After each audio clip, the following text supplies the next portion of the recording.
Monsieur le ministre, le rapprochement Siemens-Alstom pour constituer un Airbus du ferroviaire, afin de faire face à la concurrence asiatique notamment, interroge. Et je dois dire, Monsieur le ministre, que vos réponses tout à l'heure n'ont pas dissipé ces interrogations. Il y a eu la vente de la branche énergie d'Alstom. Ça n'a pas été un succès, c'est un euphémisme. Ça tourne au désastre. Ma question est simple et directe. Pourquoi refusez-vous d'acheter les actions Bouygues avant le 17 octobre pour que tout simplement nous ayons un droit de regard sur ce projet de fusion? Si nous n'avons pas ce droit de regard, inévitablement, Siemens, qui a la majorité absolue, on connaît aussi la volonté de l'Allemagne de faire en sorte que son industrie soit la plus forte, nous aurons inévitablement de graves problèmes. Alors, nous l'avons fait pour PSA.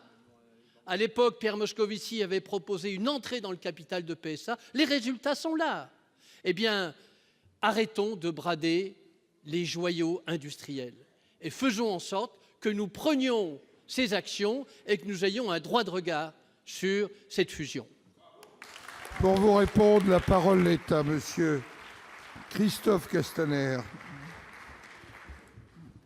Monsieur le Président, Mesdames, Messieurs les sénateurs, Monsieur le sénateur Bourquin, nous croyons, et c'est manifestement une différence entre vous et nous, à la construction européenne.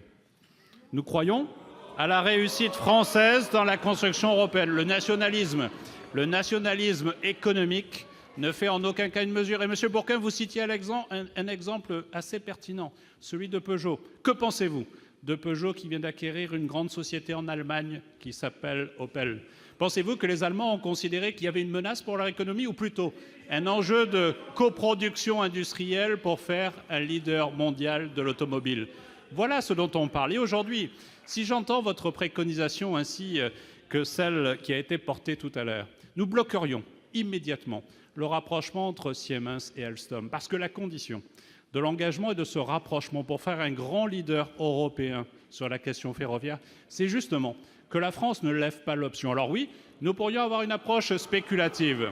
Oui, nous pourrions envisager de toucher le bénéfice de 8 €.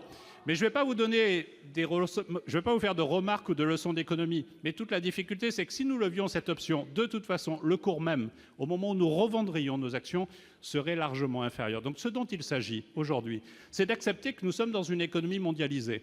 Dans cette économie mondialisée, et n'en déplaise à ceux qui pensent qu'on peut raisonner sur un enjeu comme le ferroviaire à la seule échelle de la France, dans cette économie mondialisée, nous avons des concurrents, et notamment un grand concurrent chinois, C2RC, qui aujourd'hui devient le leader mondial, qui n'est pas encore venu sur le marché européen, mais qui a été sur les marchés américains et qui est devenu immédiatement le numéro 1. Alors on peut penser qu'on va se replier sur soi-même avec nos petits bras musclés et qu'on va faire confiance aux entreprises, ou au contraire, faire le pari audacieux de penser que le rapprochement de deux fleurons industriels qui ont des complémentarités évidentes entre la France et l'Allemagne, et de ne pas avoir peur de cette ambition-là, celle qui a permis à nos entreprises, à 96 entreprises françaises, d'acquérir en Allemagne dans l'année écoulée, de contribuer plutôt à la création de cet Airbus ferroviaire européen. Merci, monsieur Bourquin. Monsieur le ministre, votre angélisme sidère. Dans l'accord, Alstom conserve la possibilité de supprimer des emplois sur les sites en sous-charge, comme Belfort. General Electric Grenoble, 345 emplois supprimés sur 800. L'entrée d'un fonds de pension américain dans GE qui va permettre bientôt d'avoir une vue purement financière. On a perdu la branche énergie d'Alstom.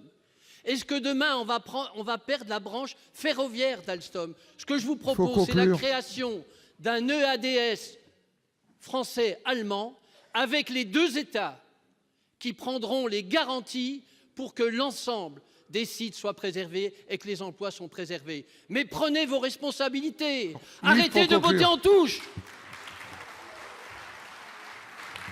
La parole est